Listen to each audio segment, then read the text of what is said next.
worship the Lord. Hallelujah.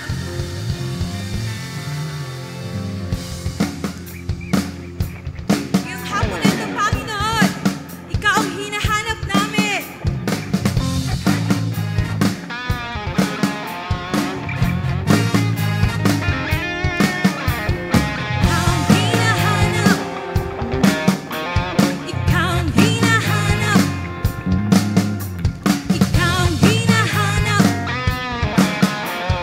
Hinahanap-hanap, Jesus, ikaw ang hanap ng buhay ko. Jesus, ikaw ang hanap ng buhay ko. Jesus, ikaw ang hanap ng buhay ko. Hinahanap-hanap sa buhay ko.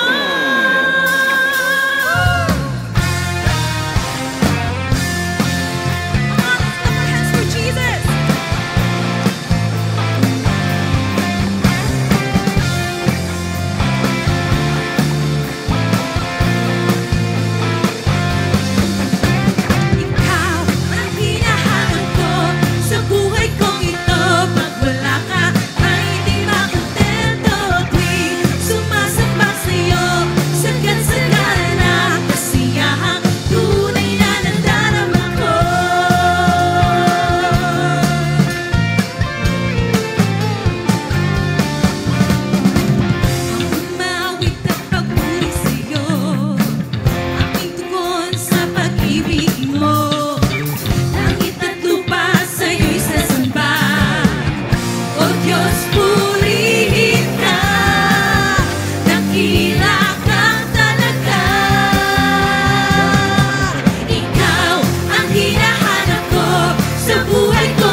praise to Jesus! Yeah! Lord, as we continue to worship you this afternoon, oh God, Lord, we humble down our hearts before you this afternoon. Because we know, oh Lord, apart from you, we are nothing, oh God. So because of your grace, it's all because of your love that we are here worshiping you. spirit and truth. Come on, let's worship the Lord with all of our hearts.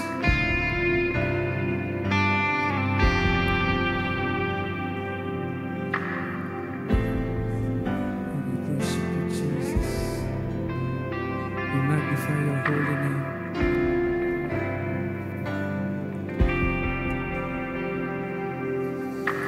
Here we stand before you now,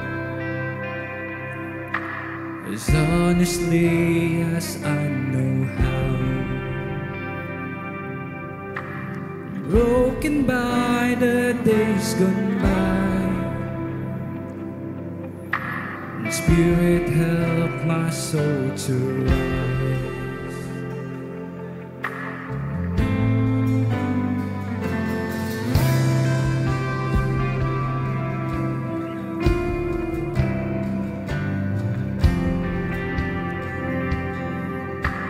Try my best, but still I fail. And even then, you're with me there. You reminded me I'm a child of God, regardless of the things I've done. Oh, my hope is bound in perfect love.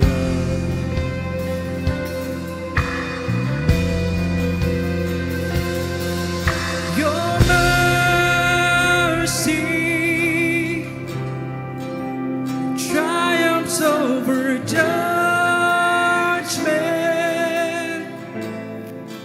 love wider than horizons,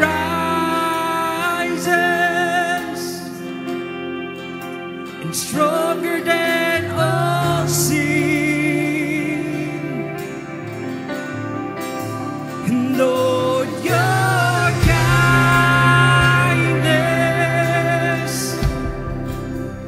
leads us to repentance, to the heart of God, your heart, oh God, is all I want.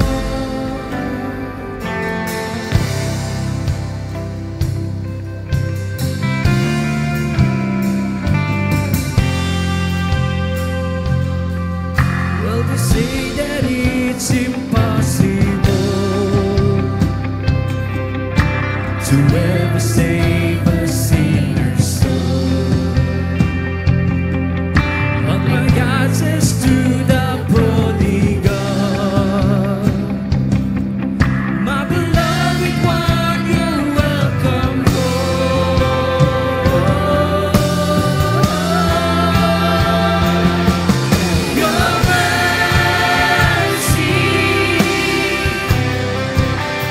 Triumphs over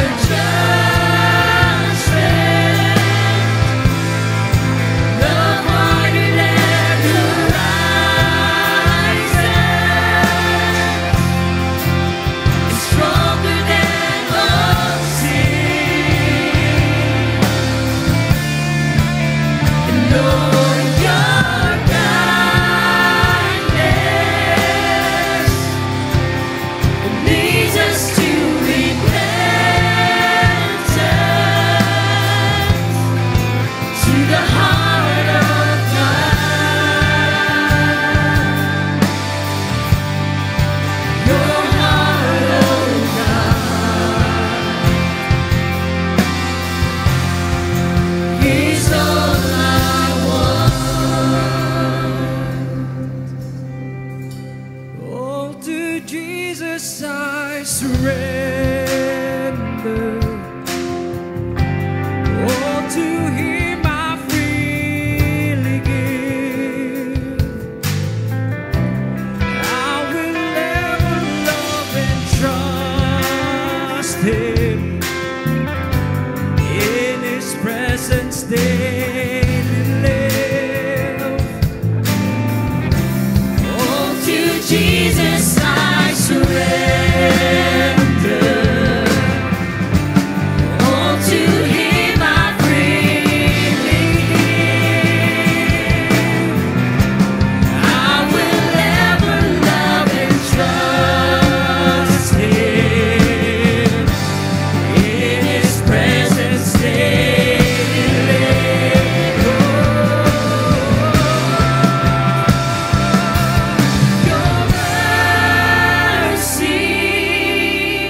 My chains are gone. I've been set free. My God, my Savior has ransomed me. And like a flood, His mercy reigns, unending love, amazing grace.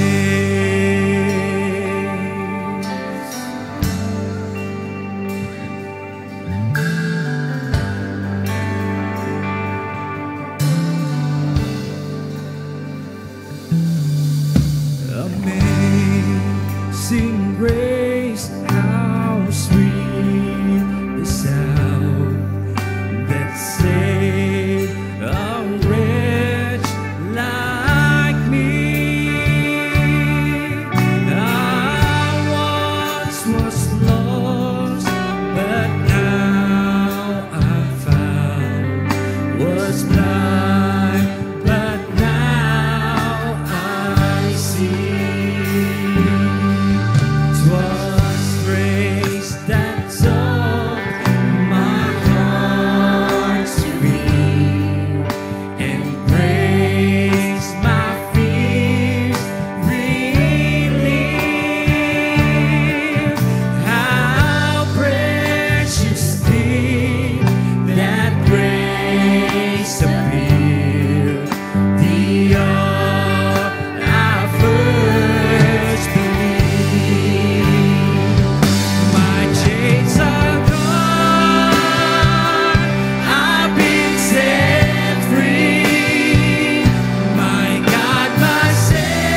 us pray. Mag-pray tayo.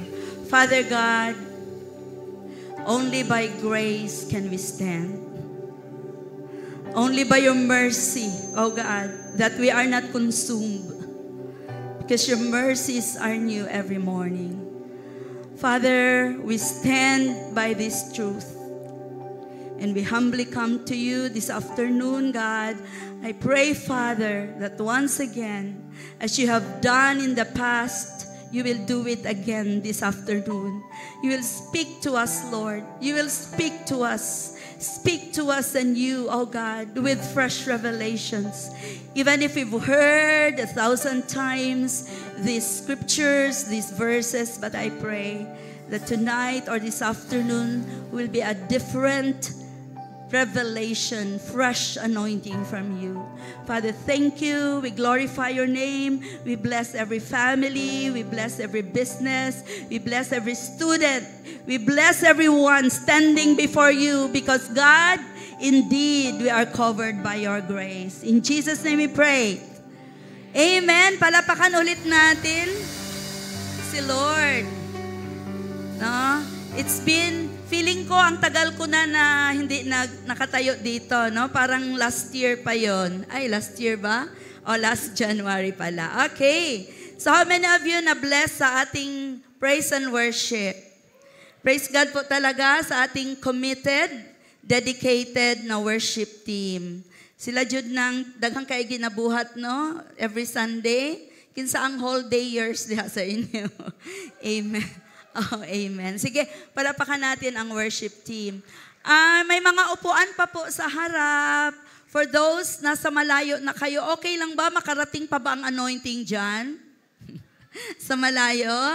No, meron pa pong mga bakante dito sa harap. Of course, we'd like to welcome those who are here for the first time. Sino ang nandito po? Ngayon lang po kayo nakarating sa CCFI San Isidro. General Santos City Facility. Okay. Can I ask the hands of those who are here to please raise your hand visibly, please, higher, so your hands are visible. You're included there upstairs. Hello, upstairs. Hello, balcony. Can you say to each other, hello? Okay, hello. So, all together, marami ba? Can I look at the hands again? 1, 2, 3. 1, raise your hands. Yan, you have one there. Another one somewhere out there. Where else? Ayun, we have another pretty girl doon, pretty lady. And sa taas, nakita ko din kayo. CCFI cheer, can we say, welcome to the family.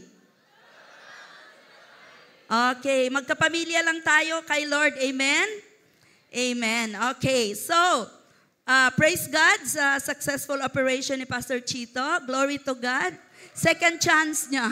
Second operation, second chance. And second chance to experience ang amazing grace ni Lord. Amen. Okay, so mag-start na po tayo. Ready na po kayo? Sabihan mo ang puso mo, ready ka na ba, heart? Dapat ready na si heart. Okay. So I'd like to start with this, no? I love the Bible. How many of you share this love for the Bible? I love the Bible because it is the Word of God.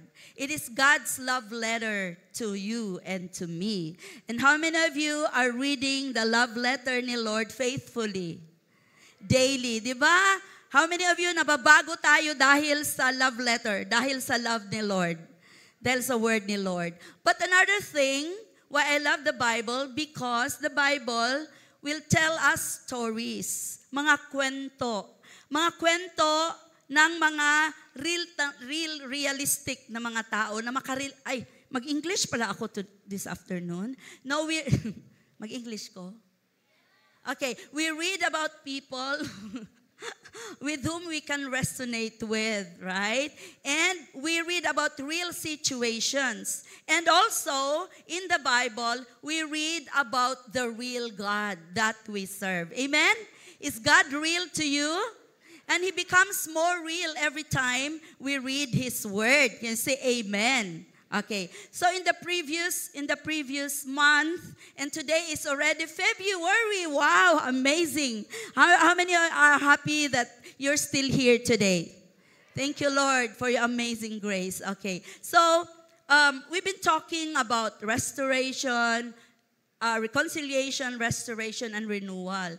And I know that many of you were changed. How many of you will say, grabe, I've been changed by the Lord because of these truths about the 3 R's? How many can say yes? Amen, amen. And so this afternoon, we are going to put into context. We're going to put into context the 3 R's through a story. Through a story. And this story is very familiar. Now, many of us already know this story. When I was still teaching back in MSU, I usually use this story to impart biblical truths to my students sa MSU. No wonder, no, grabe, even when I was a teacher, there's already this longing in my heart to introduce Jesus to my students. So, how many of you can guess what could this story be? Okay, anyway, no? So, timeless. The truths in this story, no, are timeless. Yesterday, today, and until we see Jesus face to face. And praise God also, I'd like to point out that exactly the same time, there was somebody who shared her story about how God has restored her. So, you know, in the Bible, we have lots of stories about the 3 R's. But here in CCFI, we do have real, true people who have been restored, reconciled to God, and renewed by the Lord. Amen? And tell your seatmate, your story could be one. Oh, yeah. You know, I have this in my heart.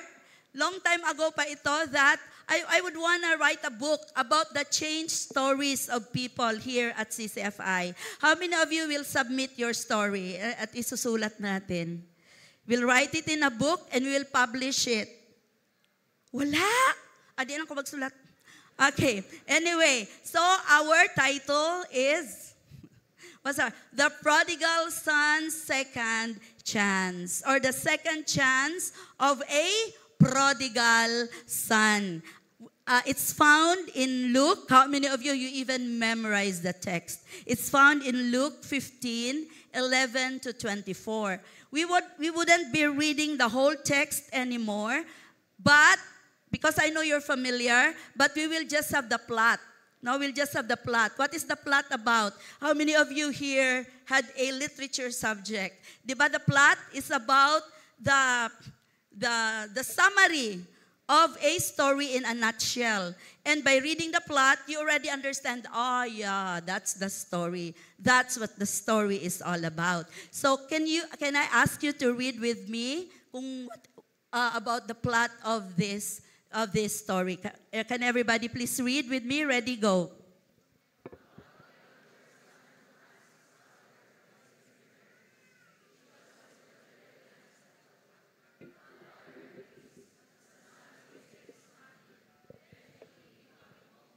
Yeah.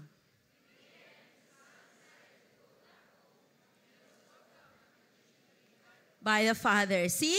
You already know the story, right?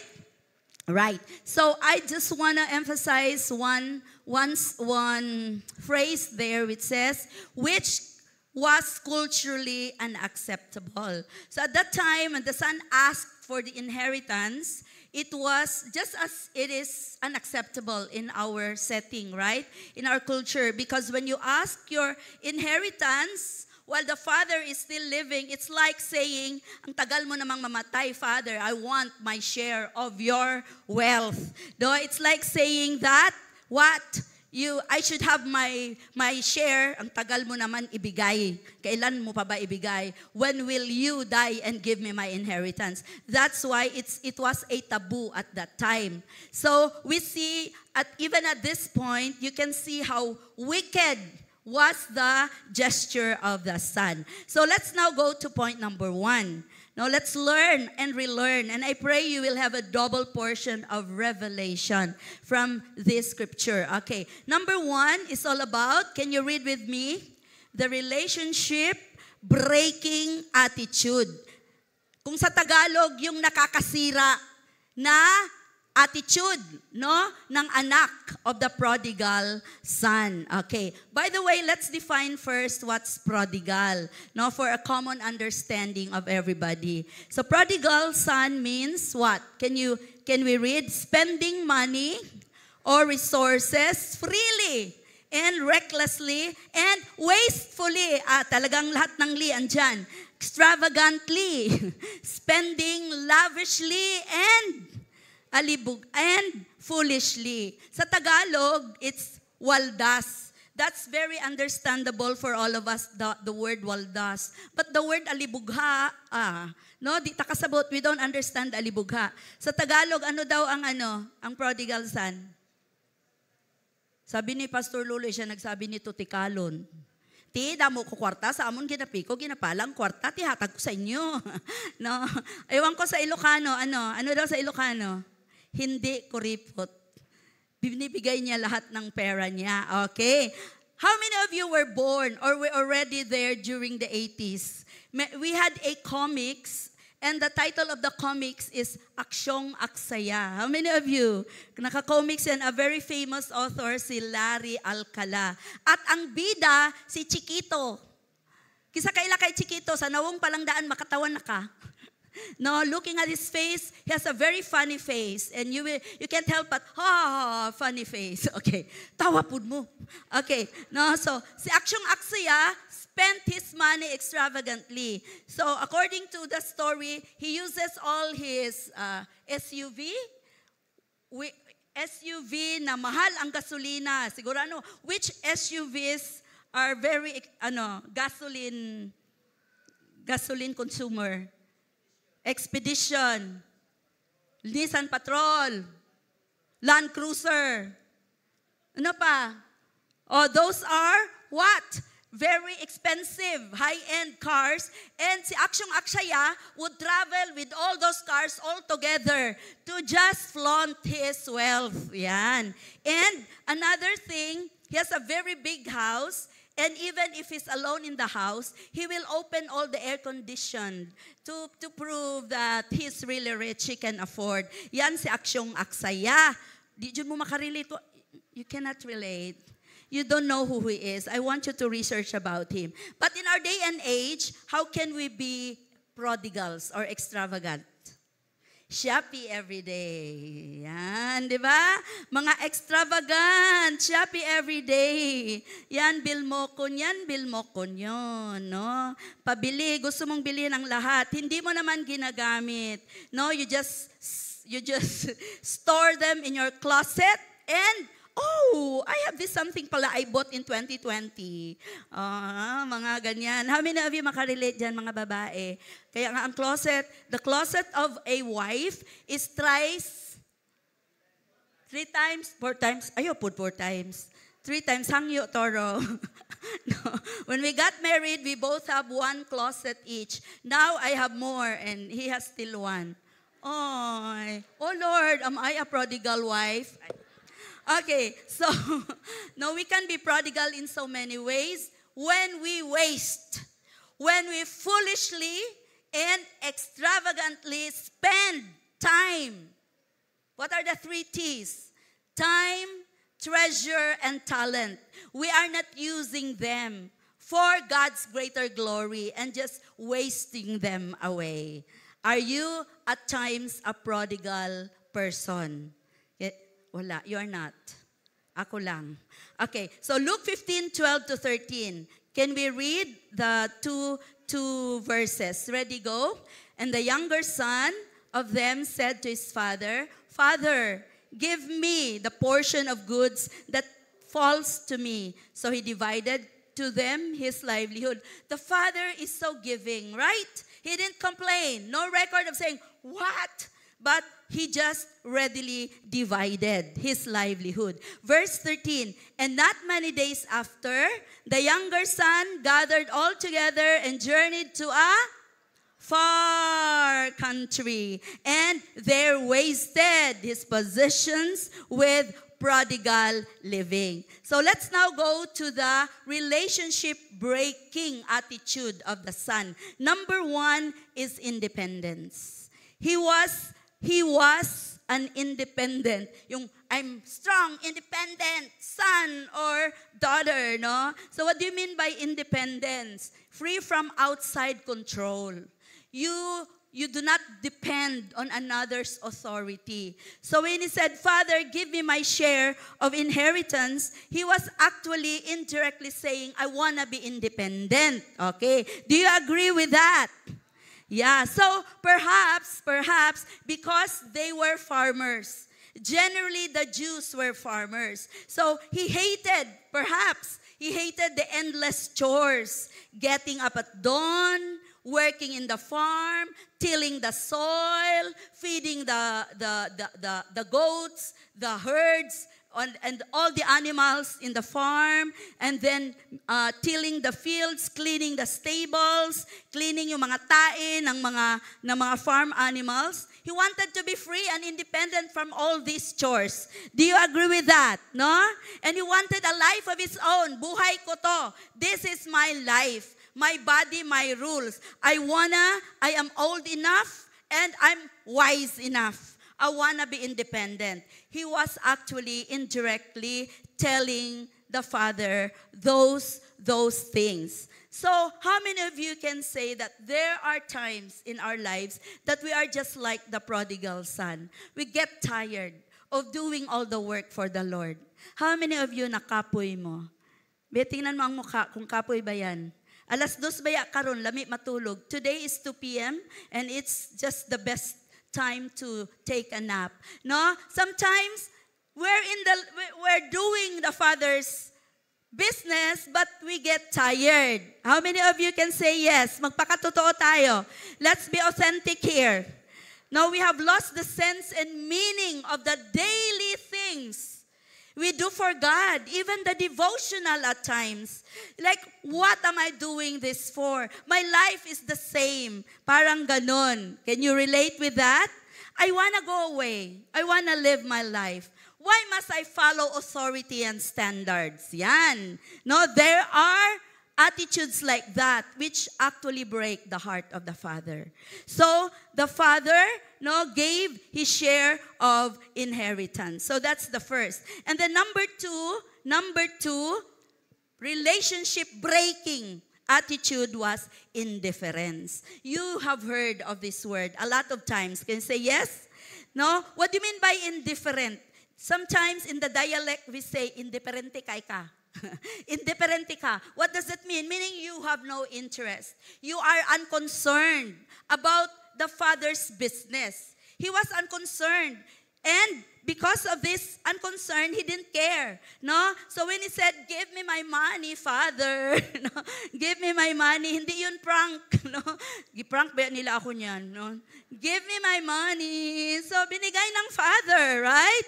Because actually he was saying na, wa ko'y el. Wa ko'y labot.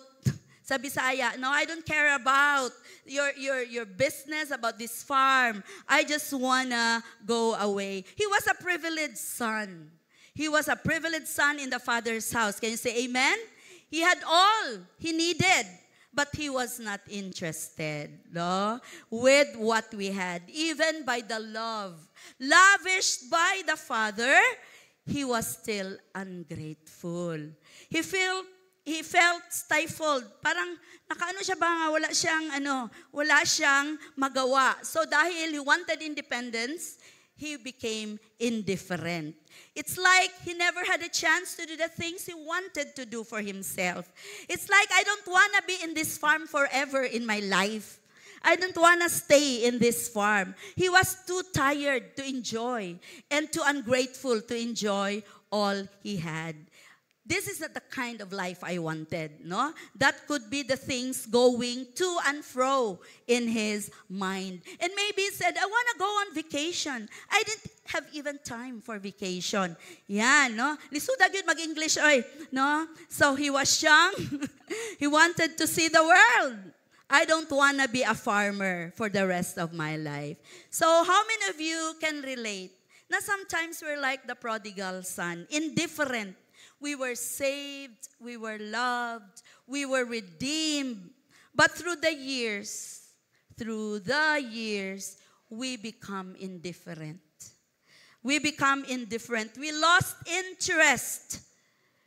We become ungrateful for the spiritual blessings we have received from the Father. We want to go to a far country. Mag-abroad ko, Lord, to see what it's like to be in a far country.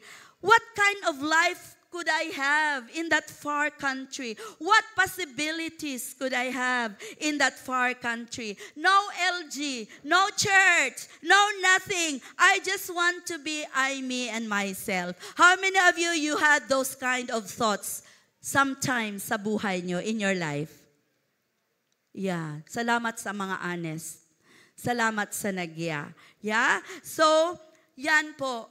Independence and indifference. Those are the two relationship-breaking attitudes of the son. And because of that, the last I is iniquity. What do you mean by iniquity? It's premeditated, pinag-isipan, at patuloy. It's a continuing and escalating sin. And if you translate kasamaan, sin is generally divided into two big categories, and it's trespasses and iniquities. So, iniquity is premeditated. And in Tagalog, it is kasamaan. Kasalanan na sobrang may kasamaan. Parang gano'n, no? It's sin that's really escalating, getting worse and worse. That's iniquity. So when the prodigal son said, Father, give me my money, he already indirectly wanted independence. Diba? Right? So I want my life, my money, my rules, my body, my rules. That's the cry of the liberals these days. No one should dictate what I want with this life. I want YOLO. Diba? You have an expression, YOLO. What's the meaning of YOLO? I only live once. I want to enjoy this life. That's the first iniquity. And then the second iniquity, he went to a far country. That implied indifference and concerned, like I said already, with his father's affairs. I don't care. Bye, Dad. Ayan, no? And, of course, the iniquity 3 was he wasted. Say to me, wasted.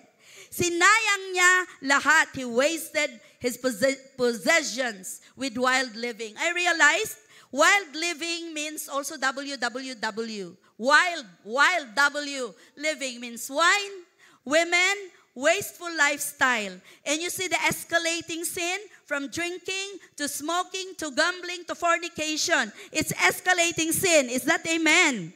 Amen. So, how do we relate that to our spiritual life? Sometimes, ang dami nating gi-waste. We waste a lot of time, treasure, and talent. We, instead of giving back to the giver, what he has given us, we waste it.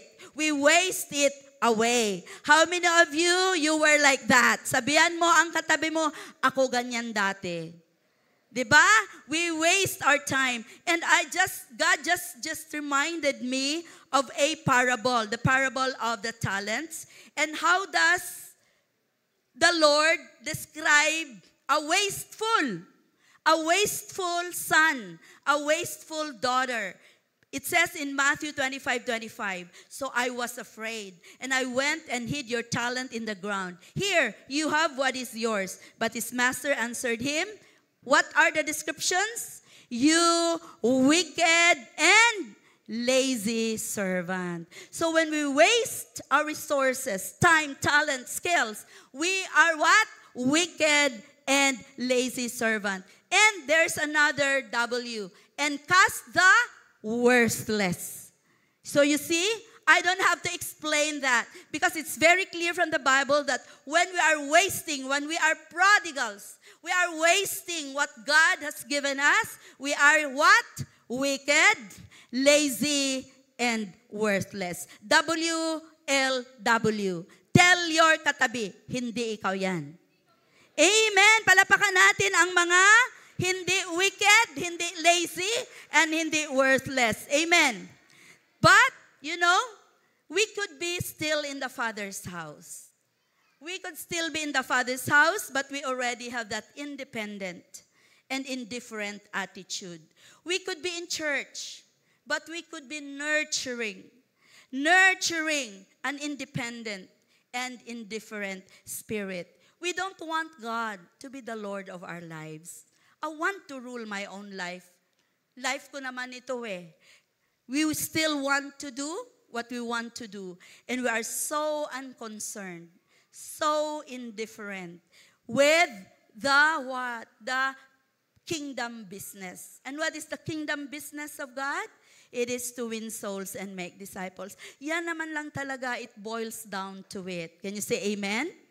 So in just a matter of time, can you say it with me? Just a matter of time. His iniquity led him to a miserable life. O, nandun na tayo, no? Miserable na ang life niya. Ano ba ang miserable na life? No money, no friends, no food, no place to sleep, and most importantly, malayo si Lord, no God.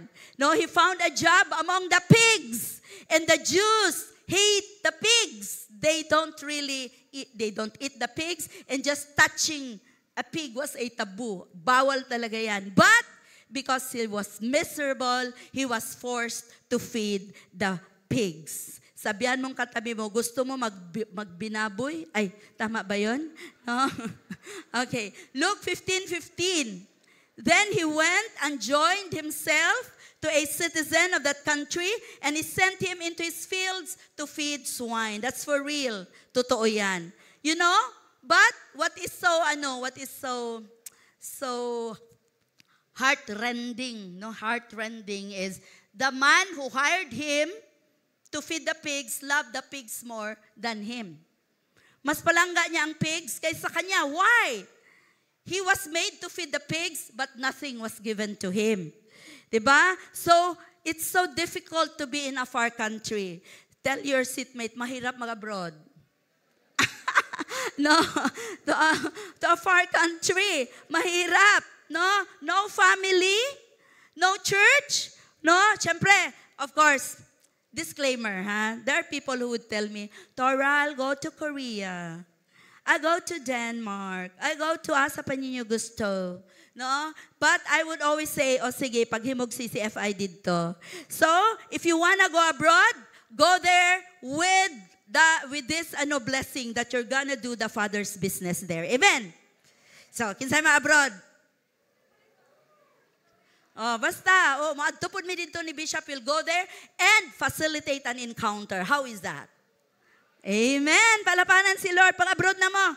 Para di na mapuno 2:00. Amen. Okay.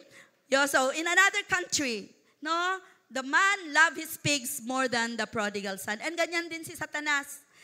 Satan has no compassion in your misery. Pag miserable na ang buhay mo, si Satanas, no? And you will lose all forms of dignity.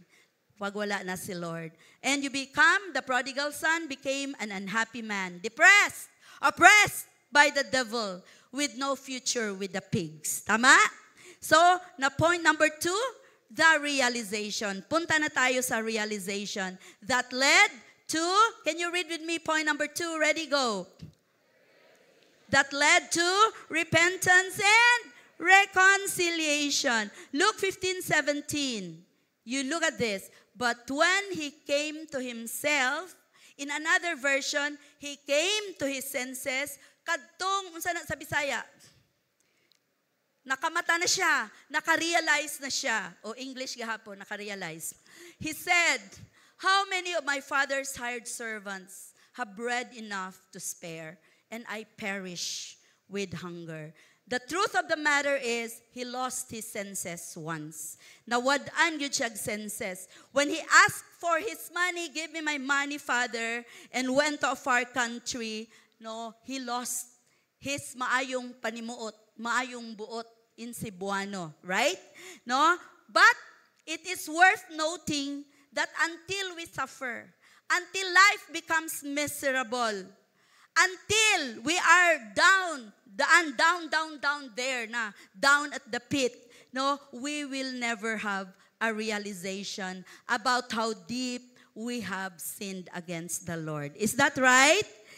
Dili mag-U-turn. We never take a U-turn. We keep going away, further away from the Lord. But once we are in a miserable, messed up life, that's really one thing that God uses so that we can go back to Him. Can you say amen? But this is one thing nice, no? In his misery, he remembered his father. You know, I was thinking, in your troubled life, ay mag-asawa ka na, no? You all have your own life, and you are facing miserable times in your life. What is it something that you remember about your father? The son said, grabe, my father is so generous. He is feeding all the hard servants. So he remembered the goodness, the kindness, the generosity of the father. And so he said, I will go back to my father. Ano ang maalala nyo sa mga papa nyo? What do you remember about your father that will push you to go back to your father and say, Father, I have sinned. Forgive me. You know what? In this world, our fathers, in so many ways, have failed us. Can you say amen? They say that this country, this generation is a fatherless generation. Makahilak, no? But this son realized how loving, how kind, how accepting this father was, that he even took care of the servants. I just want to give you these statistics because I want to inspire the fathers here. You know this ministry, the goal when Bishop Joel and I were called by the Lord, one of the things we told the Lord, Lord, help us to restore families, especially the position, the role of the father. And today, it is a real thing na fatherless daw. Dahil ang mga papa, they are not taking their stand as fathers. We say that the fathers or the husbands are the leaders, the lovers, and the listeners. But the fathers, di jud maminaw sa asawa. Okay, anyway, we have a statistics here. 65% of youth suicides are from fatherless homes. 90% of homeless and runaway children are from fatherless homes. Kaya maraming street children. Sa Jensan, kadaming mga rugby boys, mga tunog, fatherless. 85% of all children who show behavior disorders come from fatherless homes. You see? But this prodigal son, when he thought of his father, he thought of a good father. And that is our God. No, kahit ang ating fathers will fail, we know that our Heavenly Father will never fail. Can you say amen? Palapakan natin si Lord. Gusto niyo magkwento ako? Hindi lang mga papa, pati mga mama. Yung aking third child, yung pangatlo ko, when he was fourth year high school, he chose to go to Manila. He passed the UP exam and mag-Manila yun siya. We were so reluctant because he's only high school. He's only, how young is a high school graduate? Then, wala pang K-12. Very young. And he doesn't know even how to, whatever in the house. But he went away anyway. And you know what? All I did at that time was to pray for my son, Lord, my son. And when he came home, he confessed this. He said, Ma, I don't know if nakakatulab.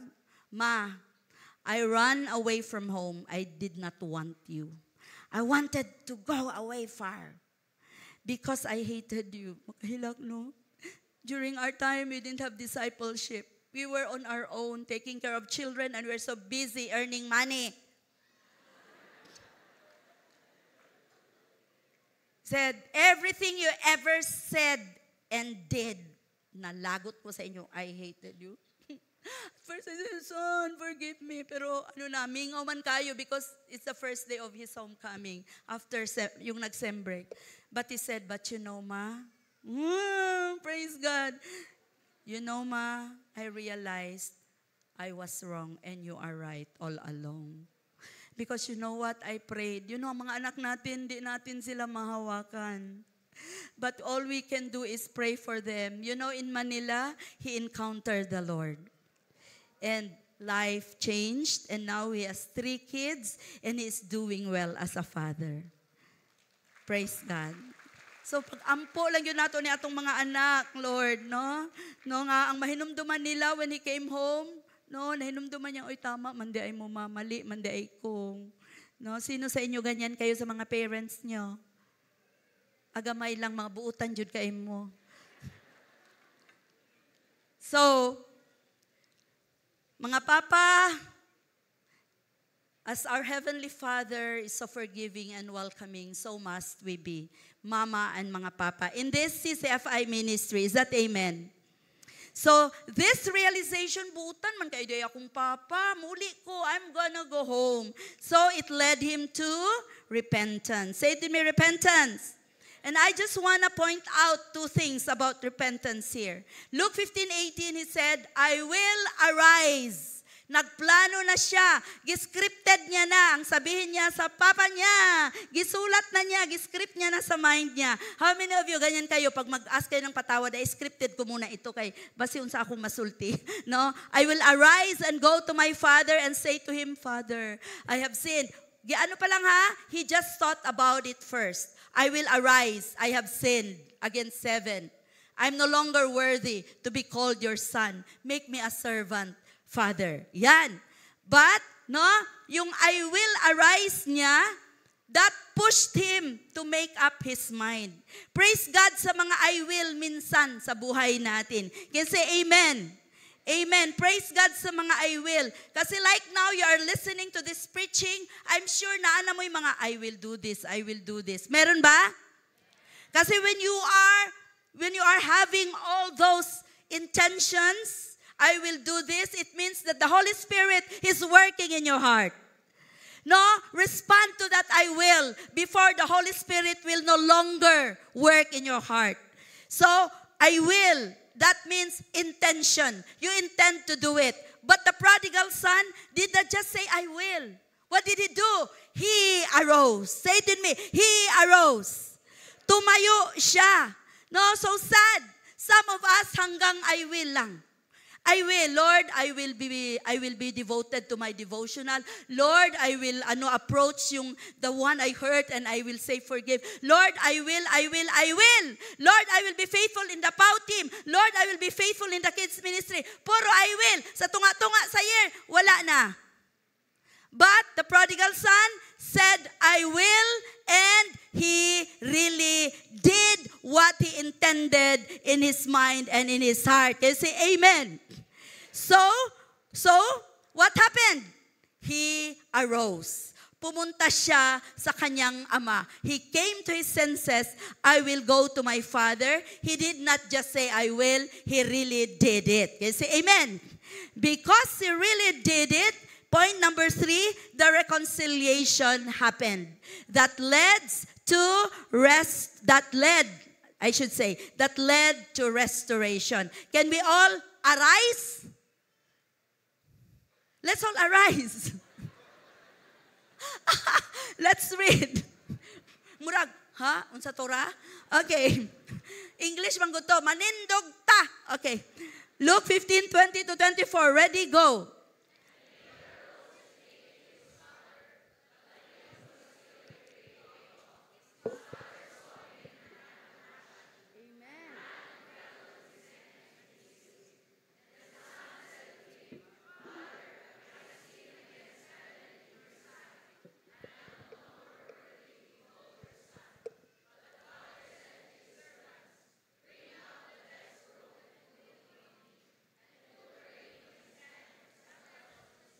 And bring the wagyu.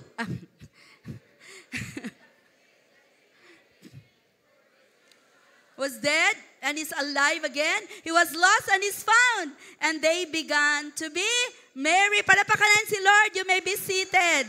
So, I will became reconciliation is actually actual reconnection. Say it with me. Actual reconnection. So, He arose. May mga kapatid, gawin natin ang mga I will natin. Katulad ng ginawa, just like what the prodigal son did. Let's not just be, what's this? Be comfortable with lip service. Lip service. The truth of the will, of the I will, is tangibly seen in the action. So, I have a testimony. You want a testimony? After the fasting, nalifong ko. I woke up in the morning. I went to get water. I drink, pero I was already, what's happening to me? And then I went to the dining table. And then I did like this. And then the next time na I woke up, I was already down there. I did not know I fell there. I literally passed out. Nag-pass out. I never knew what happened next. So I learned something. Pagpatay na gani na ayaw istoryaha, kay di dyo nakadungog. If a person is dead, don't talk to the dead, okay? Because if the dead person will answer, that's no longer him. That's a demon. So don't say, babay love. Di jud ko magbabay, asa na sila? So, to cut the long story short, I had my devotion. I was still very weak. And we had a 2 p.m. wedding at that time. That day, Monday. And so, I ate a little. I needed to eat. I was thinking of the wedding. I ate a little. And then I ate muna because I was too weak. And then I went and did my devotional. And then, in my devotional, God is so good. Literally, in my devotional, it said there, David strengthened himself in the Lord. Oh, Lord, I will strengthen myself in you. So, yes, Lord, thank you for the strength. Nagpray na ko. And then I went back to lie down because I was still weak. You know, the Lord said, very strongly said, you were already strengthened. Why will you go back and sleep? You have a 2 p.m. wedding. As in, Lord, okay, Lord, bahala ka, Lord, ha? If I faint while taking a bath. So specifically, ligo na. You take a bath. And so I got out of bed, went to the bathroom. Lord, if I faint here, if I pass out, ikaw na bahala. So, in short, I took a bath. And we finished the wedding, and we even had a counseling after.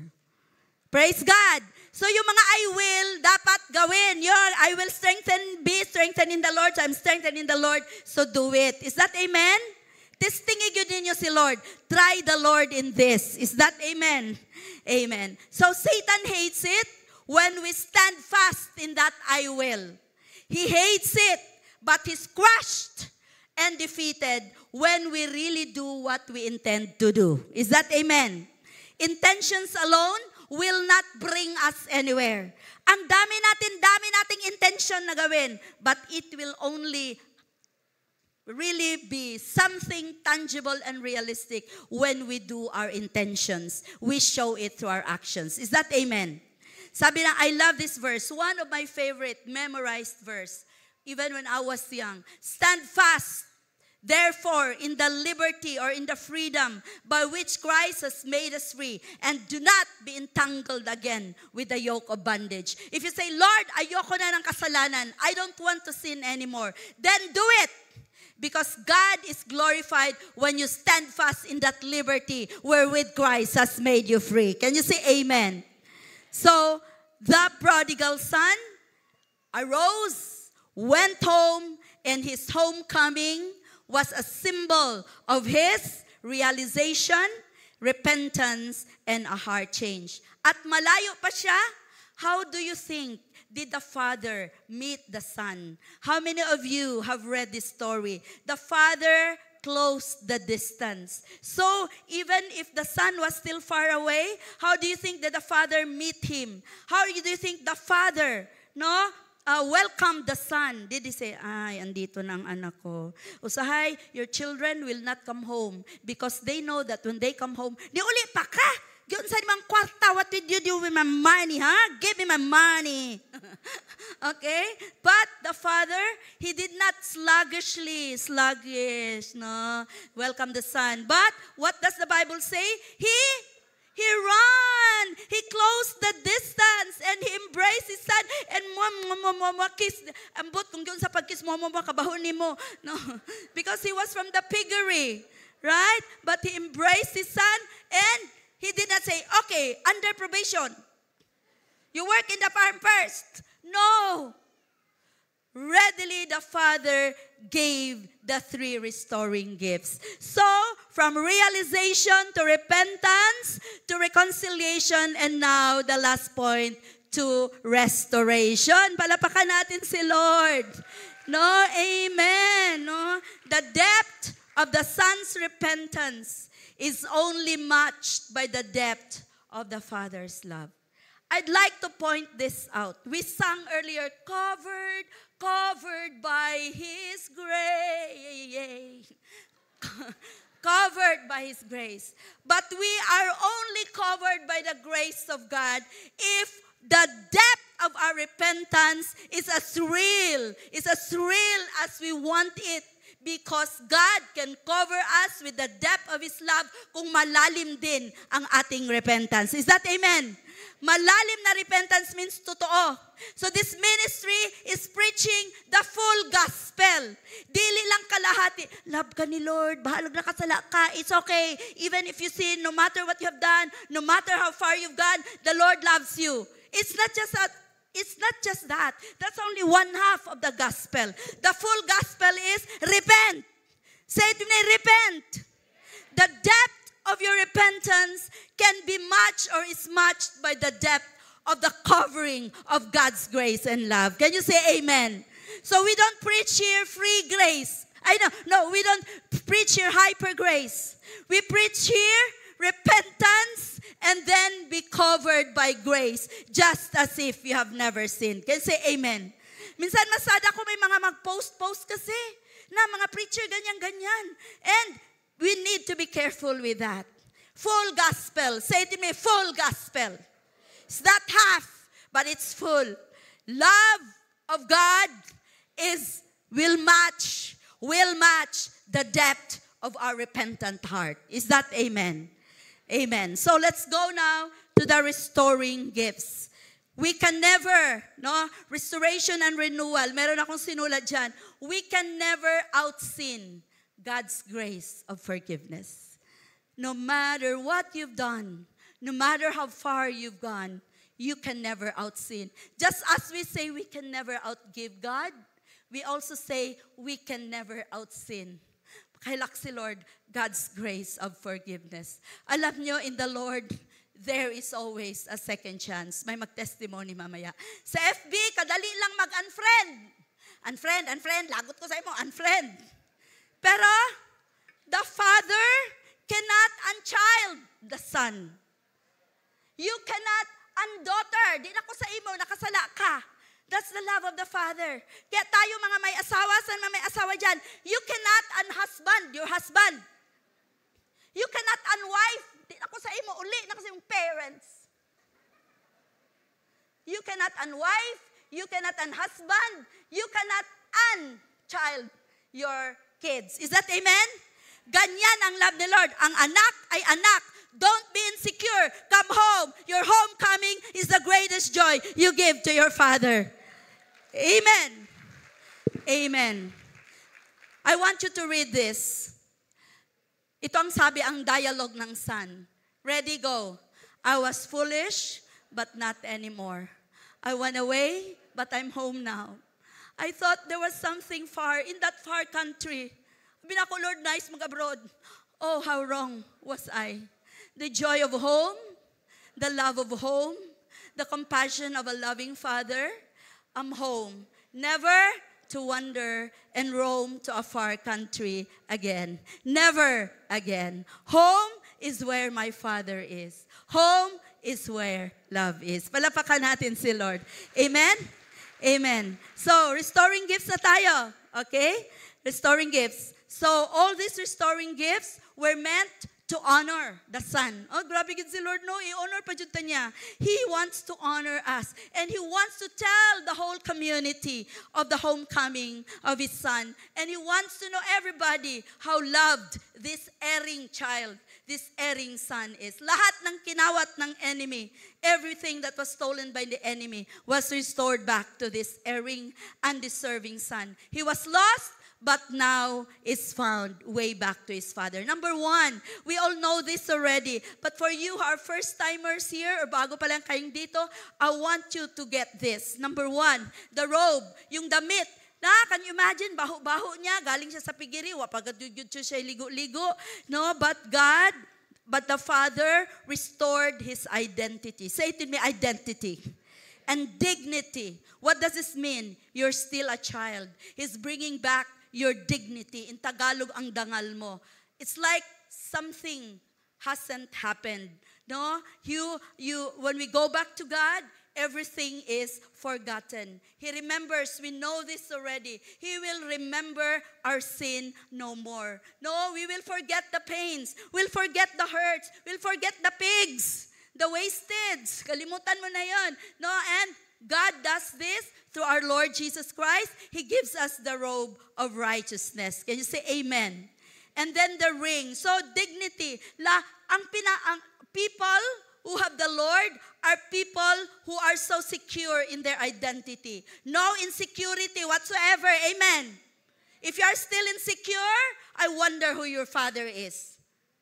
Oh, the moment you're insecure, oh no, my Father in heaven has given me this restoration. Oh, sure. Okay, identity and dignity. Number two, ring. Ako may ring, dalawang ring ko. I have a ring with Jesus. How many of you na may ring ni Jesus? Pwede na mo mamalit. Kinsa to na maligya? Who was the one selling the ring? Was it you, Mika? And then my wedding ring. Bishop, where's your wedding ring? Are you wearing it? Show it. Okay. Ano na, dugay na kayo na nga ring ba? Oy, fade na. Pero tinuod man eh. Okay. Ring. Restored right and authority. Anak ka. You're a son. You have an authority. You have a delegated authority from the Father to exercise your role as a son. The Father wants us to manage His business. And what is His business? Win souls and make disciples. Amen. And this ring also means that we have direct access to the Father. No more protocols or cordon sanitaire. We can directly go to the Father. And Father, this is what I need. Father, help me. Father, nandyan lang. Father is always there. Can you say amen?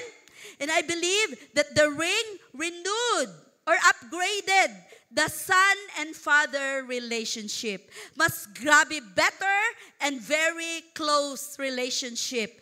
And upgraded in so many levels because at this time the father is entrusting the son with the affairs of his business. Can you say amen? Aren't you happy God has entrusted us this business, this worth it all, a business of winning souls and making disciples. Can you say amen? And last, sandals. What are sandals for? What is your favorite brand? Crooks. Palagi kan sa ukay, basta Crooks. Okay. What's your favorite brand? No, I wonder what brand was the sandal. No, kung ano yung sandal that the Father gave the Son. Wala pa may Crooks sa una. Ambot unsa. What's the brand? What does that mean? Restored purpose. Say it with me. Your feet are made to walk with purpose. Apil ang medyas. Ay, no. No, walk with purpose. And the Father knows that this time, the Son will do His purpose. The purpose that He has purposed since the beginning of time. And in our case, what is our purpose? Love God and love people. And it's never too late. For some of you here, maybe you are 60 up and it's your first time to know about this purpose, it's never too late. Moses was called when he was 80 years old. Abraham was called when he was 75 years old. So, hindi pa late. It's not yet late. Tell your katabi, it's not yet late. Yeah, to do our purpose. And the purpose in life makes life meaningful. You know, I'm 65 years old. Thank you, di ay sa tanan na mga greetings, all flowers, all gifts, all cakes. Pero wala ko naghanda. What yung ko naghanda sa akong birthday? Wala yun si Inday nagluto. Di ba, Day? Wala'y giluto. But people brought food, o yun ang kinain namin. Kaya I wanted to just spend time with the Lord, pray, because may nasa ospital, may mga sakit. So Lord, I don't wanna celebrate this time. Siguro pag 70 na lang, God willing. Pag 70. Okay? So purpose. It gives meaning to my life, even in my age. I am so excited to wake up every day. Your purpose will make you excited to wake up every day. Amen?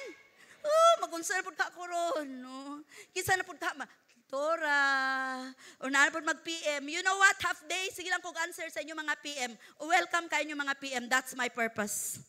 To love God and to love you. Amen? PM is the key. Okay. So, there are few things. I want you to read this. There are few things as powerful as the joy of someone who got and found their. How many of you makarelate nagka-second chance tayo kay Lord at nagkaroon pa tayo ng purpose? Palapakan natin ang ating Panginoon who gives us purpose. And the last is the Wagyu. How many of you want to eat Wagyu? You have to go to Australia or to go to a very expensive restaurant to eat Wagyu. One time, I was brought by my son to a restaurant. Tapos Wagyu, ilang gi-order mo, may lami. Ay. Og ang bill, ay ambot na lang. Kung ako, di jud ko mukha og Wagyu. But anyway, to them, the fattened calf was a symbol of merrymaking. Because the son was lost, and now he's found. He was once dead, and now he's alive. Pwede po ta mag-celebrate. Labi na kung we can celebrate, especially if you have won a soul to the Lord. Amen. You can go to Japan. Japan. Huy. Japan, sa Buteju. You can go to Korea, sa Samgyeopsal. You can go to Mexico, Mexican restaurant in SM. Asa pa niyo gusto mo to? You can celebrate, especially if you have victory in the Lord. Amen? Palapakan si Lord. And right now, I want you to be ministered by a testimony. This man was my student back in MSU in the 1980s. Wa pa muna tao. Okay. Sige, sir. Sudyante na ako ni siya, pilosopo kayo. Siya, tinuod na, ma'am. Pero born again na siya. Ay, my God. Before, bago ko nagsaka, Lord, ayag yung kupayla ka. Wala na, kay urag masuko na ang tao sa ako sa CFI. Every time, naasa ako ang microphone, gahila ko. So, urag wala pa, no? Iampo lang yun, ayaw, wala. Kaya tingaling mo undang ko. Nagkurog na akong kamot.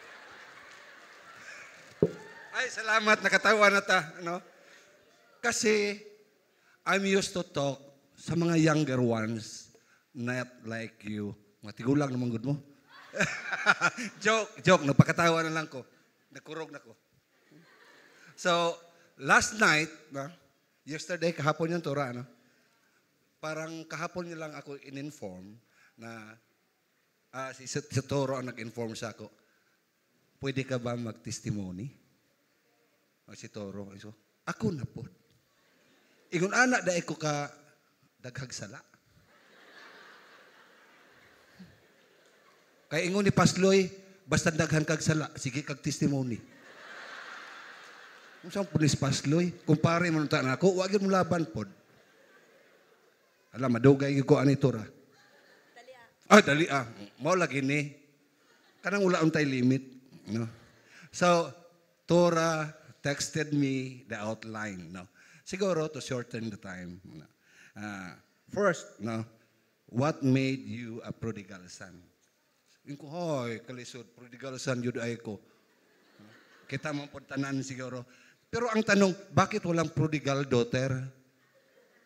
Ikaw sana yung Tora. Joke. Then, you wasted what? So, may inilagay siya time, resources, at yung pinakamahirap ang iyong letter C, etc. Ano itong etc.? Ang hirap itong i-explain, napaka-broad, ano? At saka parang marami ito. Then, the third item, what made you come to your senses? Siguro, natauhan or what? Itong parang bakit bigla akong nagbago? No? Okay, parang ganun. Then the fourth one is, what did God restore in your life? Okay, let's start. Ay, salamat. Wala na tears. I will no longer define what is prodigal, na-define na ni Tora. No? For the first item, I want to read this verse, Ephesians 2:10. For we are God's handiwork, created in Christ Jesus to do good works, which God prepared in advance for us to do. No? So it means that before I was created, may plano na ang Panginoon kung ano yung gagawin ko. All of us has a purpose. And what is this purpose? To do good works. No? Amen. I am God's handiwork. He created me for a purpose to do good works. But ito ang tanong. But what had I done for 58 years of my life? Ito yung tanong ko sa sarili ko. I left God behind. I did not obey His commands. I did not follow His will for me. Everything I did defeats the purpose of why He created me. Lahat talaga. Parang hindi masaya ang Panginoon sa akin. Sugal, sabong, majong, tungits, piat-piat, to name a few. Hagada kog sugal, suklanta mo. Halos kabalukutanan. No? Paaway damang. Naaga po na. Ay, ambot na lang. Hashtag yun ako. Tama yun, prodigal. Kahit nasa Catholic Church, I was once a Catholic na ang religion ko. Kahit nasa Catholic Church, ako kung Sunday, kahit Sunday nagasimba ako, ano sa isip ko ay sugal pa rin. Hala, nag-umpisa na ang sabong ron, akong manok ha. Ano na. Yung anak ko kadautan. Premarital sex. Wow, grabe. Siguro naman, hindi lang ako. Marami tayo dito. Na? Dili pandami. One night affair. Sa panahon kasi ngayon, sumikat yung kantang One Night Only. No? Di ba? Ma-remember nyo yan? One night only, one night only. Makarelate kayo? Tapos, ang sagot ng babae, sige, sige. Di, sino ang maghindi? No? Sugot yun ta. No? So, next, adultery. Kahit may asawa na, titikim pa sa iba. Sino makarelate dyan? Marami. Ganun ako kasama. No? Instead of showing love to my students, terror daw ako.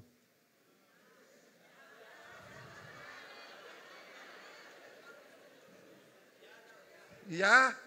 Kinsa na-conform mo? Tiya?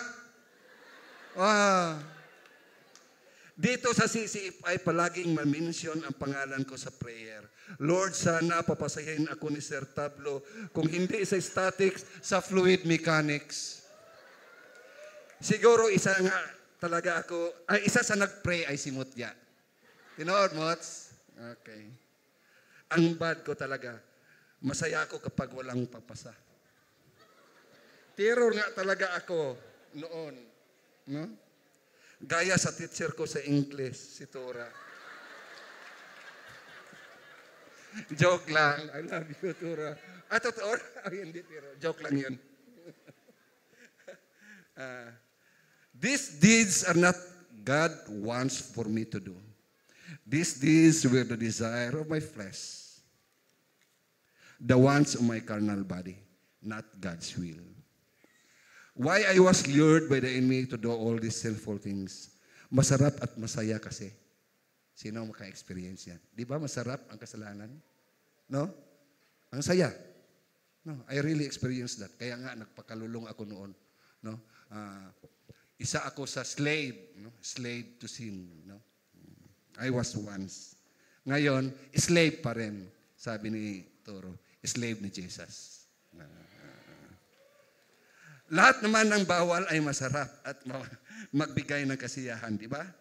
But I have just realized I grieved the Holy Spirit. For the second item, you wasted what? Of course, time and money. Hindi ko, sorry.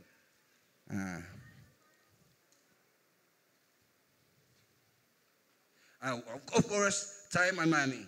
Hindi ko na lang isali ang etc.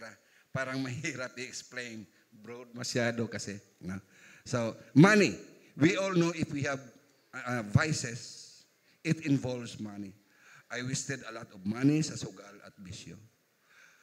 But I considered it as a loss, a consequence of my mistakes for what I have done in the past.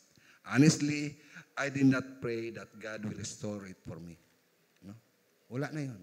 No? It's a loss for me. I know how to be contented for what I have. No? So, namulobi man, kasalanan ko yun, kakaon lang, tama lang. Kontento na ko sa buhay ko. Time, ang daming panahon. Years na aking sinayang, sana I use it in doing God's works for His glory. We all know we could not bring back the time. These were the things of the past. They were old. But glory to God, He gave me another chance to correct my mistakes and to be with Him once again. He makes all things new. No? Our God is not the God of second chances, I will tell you. He is not the God of third chances.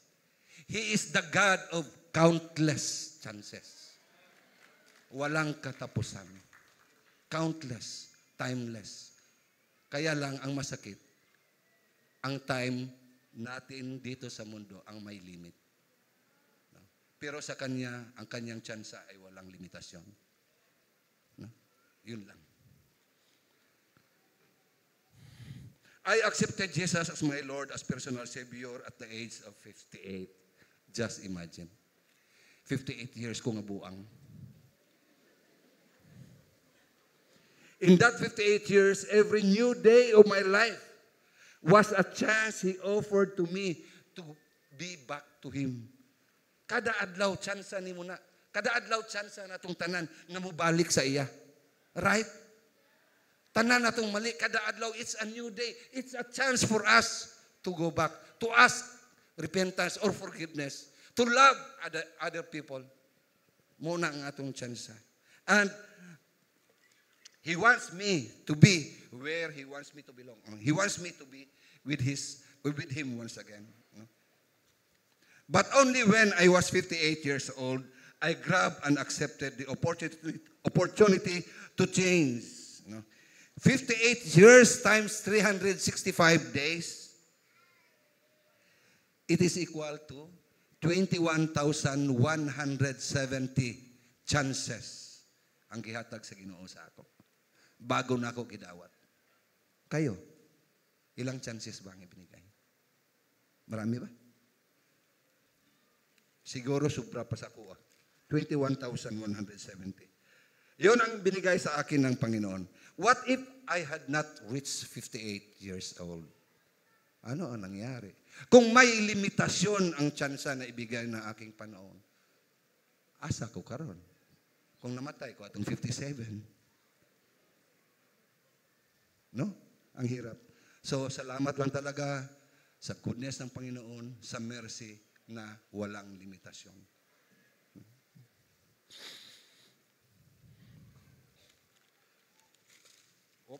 Hinglupad na salamat God, it means tapos na siya. For the third item, thank you, brother. God bless. For the third item, what made you come to your senses? Of course, katong naata sa kasalanan, no? Malipayon ta, we are happy, but we all know that those happiness no, nga atong na-experience is temporal in nature. Hindi talaga lasting. No? And we don't have peace. No? Awayon sa asawa, bisan unsa na lang, and sometimes guilt is hunting us. No? Sa atong gihimo. No? So wala gyud peace of mind. No? That's the reason why no, I turn to Jesus. No? Because we know in Him alone, in Jesus alone, we can find real peace, real joy, real happiness. Glory to God.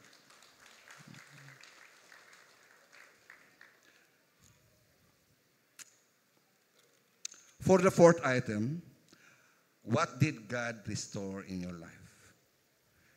Sinabi ko kanina, money, hindi, time. Di ba? Ang time naman, we cannot bring back the time.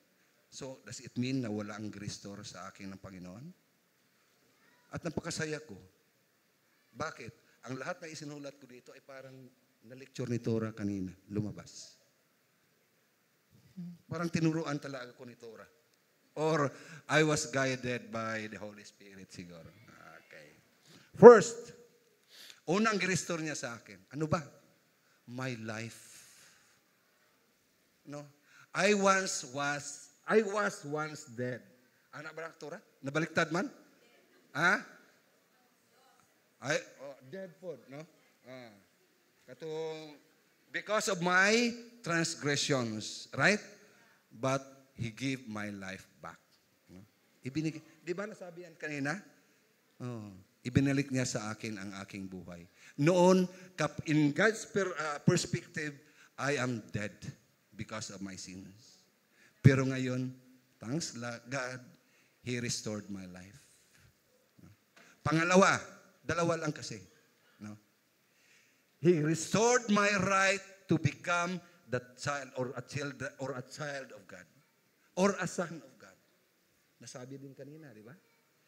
He restored my right to become a child of God or a son of God. And this verse hit me deeply inside. What do you mean by children of God or a son of God? Parang sa iba siguro parang light lang ang pag-ano, pero it's heavy. Ano? As a father of two kids, dalawang anak ko, I will always do everything and give everything to my children, whatever I can. How much more our God? Who can do everything. Lahat gagawin ng ating Panginoon, lahat ibigay ng ating Panginoon dahil tayo ay kanyang anak. Yun ho ang ating Panginoon. Another thing, because He is our Father, we can access His love. We can access His mercy. We can access His grace. And even He promised us that He will clothe us with righteousness. So that our Father in heaven, when He look at us, He will look at us as if we never sinned. Right? Yun ang promise ng Panginoon. So, I thank God. So, kung na si Tora kay time na, I thank God for giving me this chance anew, no? A privilege to share how good He is in my life. Thank you, Tora. Ay, wala na ko nakahilak first time. And then, malapit na yan sila mag-graduate sa SOL3. Oh, praise God. I-send forth na yan siya sa MSU. Amen. Praise God. So I think, no, I don't have to say anything anymore. That life story, that powerful testimony is just another demonstration.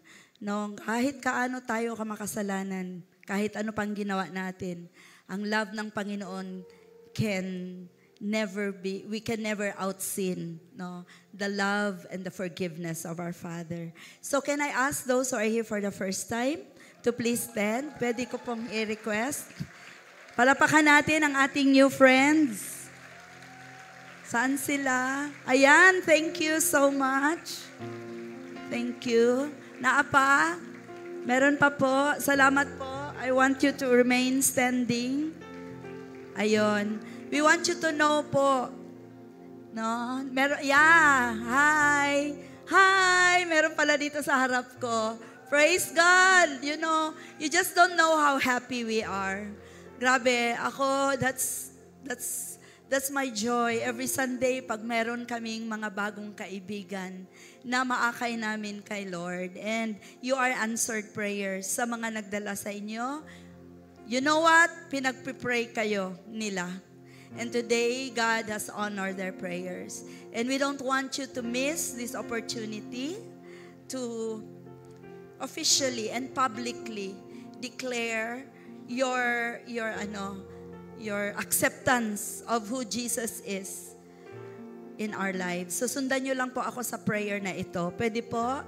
Leaders, you pray with me up to the end. Father in heaven, thank you that this afternoon, you have made us once again realize the depth of your love, the depth of your grace and mercy. And thank you, Father, as I look into my heart, that I have sinned against you in so many ways, more than one. Father, I ask you to forgive me. I ask you, Lord, to cleanse me through your Son, Jesus Christ, who died on the cross so that my sin will be paid for. So right now, my Father, I opened up my heart and received Jesus into my life as the Lord and personal Savior of my life.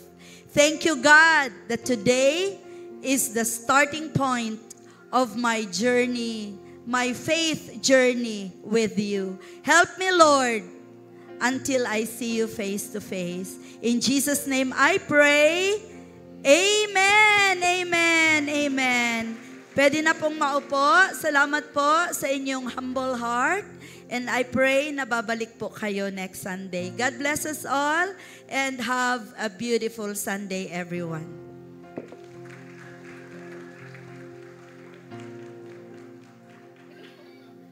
Sound.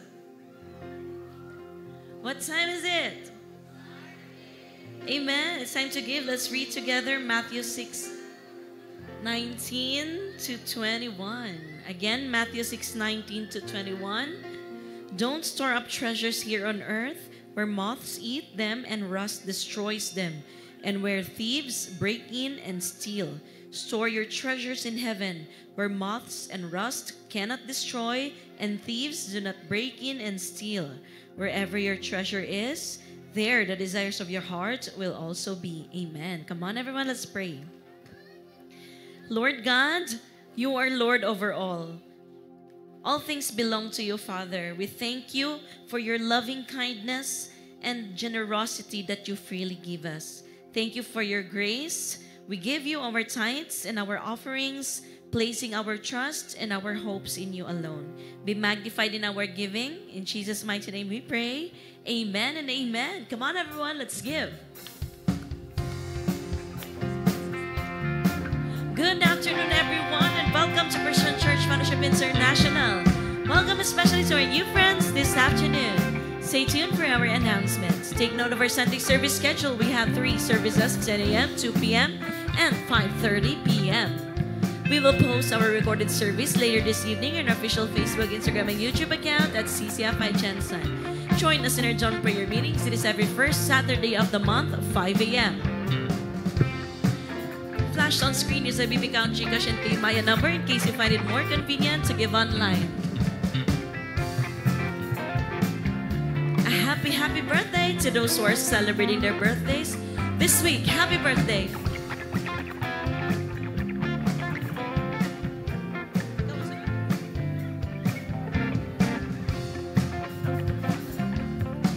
Amen. Come on, let's stand up.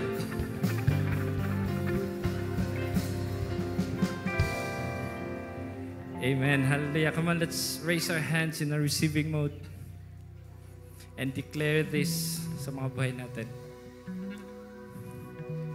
The Lord bless you